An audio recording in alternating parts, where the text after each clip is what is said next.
So we all copy and paste, but most of you are doing it the hard way.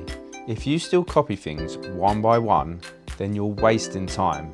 So let me show you how you can use the clipboard history, and I'll explain it with a simple analogy. Imagine you're bringing in the shopping. You could go grab them one item at a time, back and forth, wasting time and effort. Or you could use a box or a bag and carry everything in one go. Clipboard history works in the same way. It lets you copy multiple things and paste them all when you need them.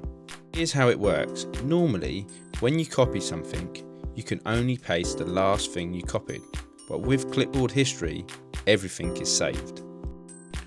So to enable this feature, we first need to turn it on. So press the Windows key and go to System and scroll down until you see Clipboard. Once you're in Clipboard, you'll see Clipboard History and just make sure it's enabled. So now let's copy some text. You can do this multiple ways. So if we do Control C on the name, and then we can right click and do copy on the email. Then if we change application, we can go to Excel and we can now access the history of the copy data. All we need to do is push the Windows key and V, and there we have it. We've got the clipboard history.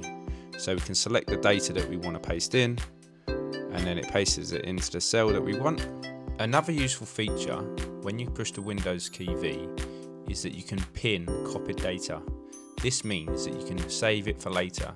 So you can clear out all of the old copied data, pin this data that you might need access to later in the day, and then you can come back and find it whenever you need it, all within your clipboard history. So next time you're copying and pasting, save yourself some time and use the clipboard history. Let me know in the comments if you found this useful, and make sure you're following us on our socials for another instalment of the Tuesday Top Tips.